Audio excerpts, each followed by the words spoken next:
Toutes les maladies n'ont pas de système d'alarme équipé de symptômes qui servent d'avertisseurs afin d'éviter le pire. C'est ainsi que Francis Morin a longtemps vécu avec son malaise avant d'en sentir les effets.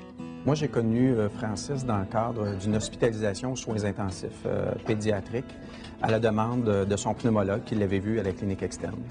Essentiellement, l'hospitalisation était pour évaluer sa qualité du sommeil. C'était un enfant qui avait des problèmes au niveau surtout, il était très fatigué durant la journée. Le but de l'hospitalisation, c'était pour reproduire ce qu'on avait dénoté sur les tests en externe. Francis, durant une période de sommeil normale, arrêtait plusieurs fois par nuit de respirer. Quand je parle de plusieurs fois, ça peut aller des dizaines de fois par nuit de respirer. Que ces arrêts-là pouvaient durer au-delà d'une minute, ce qui est excessivement long. Francis, il a présenté des symptômes très inquiétants. Effectivement, il a arrêté de respirer. Il faisait de l'apnée du sommeil. Au début, c'était minime, c'était l'apnée du sommeil, mais nous, on pensait que ça faisait partie de son corps, qu'il respirait comme ça, qu'il prenait des grands soupirs la nuit, puis qu'il s'apaisait après. Mais plus le temps avançait, plus là, on s'est aperçu que c'était comme anormal. La première chose, c'était de vraiment s'assurer que ces pauses respiratoires étaient d'origine centrale, ça veut dire neurologique. Celui qui connaît le mieux les conséquences possibles et la façon de corriger la situation et ainsi ramener la condition de notre athlète à son meilleur intervient alors avec l'aide de sa science et de son savoir. Et éventuellement, on a trouvé qu'il avait une maladie malformative au niveau de son cerveau. Ça, c'est une maladie qu'on appelle une malformation de Chiari, type 1. Ça a fait le résultat qu'il fallait que je me fasse opérer parce que c'était dangereux. L'oxygène descendait assez souvent durant la nuit.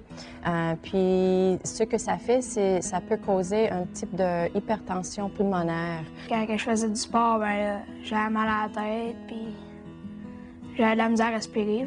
La malformation a causé une compression directe sur le tronc cérébral.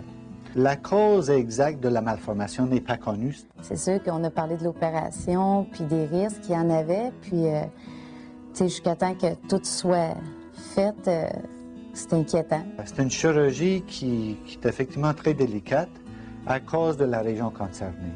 Évidemment, si on dérange le flot sanguin au tronc cérébral, on risque de se trouver avec des séquelles majeures. Le cerveau, là, tout est dirigé par le cerveau, fait que il aurait pu arriver n'importe quoi. C'est sûr que ça me dérange un peu. Même la décision finale qui était prise par ses parents, lui était inclus dans ce processus-là. Et à la fin, il voulait se faire opérer pour, si possible, régler le problème. On lui a rasé les cheveux ici en arrière jusqu'au vertex. On a pratiqué une incision verticale. On est descendu, on a enlevé une partie de l'os ici, de l'occiput en arrière.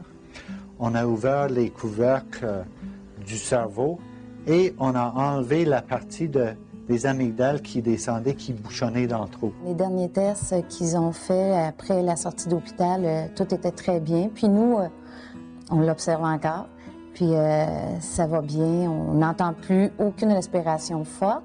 Mais on se dit des fois ça pourrait être plus petit, mais non. Ses parents m'ont dit ici à la clinique externe, c'est toujours très intéressant d'avoir le témoignage direct, qu'ils sont allés l'observer pendant qu'il dormait et que maintenant, ils n'entendent rien. On a eu des bons services, en tout cas, ça a bien été, on s'est senti bien là-dedans. Les médecins nous ont bien renseignés. On a eu tout ce qu'on avait besoin pour nous appuyer aussi nous-mêmes, là. Non, c'était...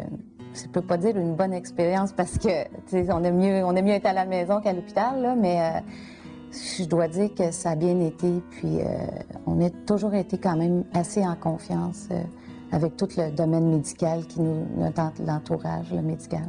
J'ai repris le hockey, mais juste les pratiques parce que je peux pas jouer de game au cas où j'aurai un contact avec quelqu'un ou quelque chose. Puis là, le but, c'est que je le reprends pas parce que je peux pas le reprendre, mais de toute façon, c'est pas grave parce que là, il y en a plus. C'est l'hiver. Puis là, comme le snowboard, tout ça, là, ça va pas être, je pense, avant décembre, janvier. Là, mais c'est pas grave, la neige, c'est là qu'elle arrive. Tant que nous aurons à notre disposition des spécialistes qui peuvent se servir de la plus récente technologie, assistés d'équipes compétentes et dévouées, tous les Francis pourront continuer leur marche vers la Coupe Stanley.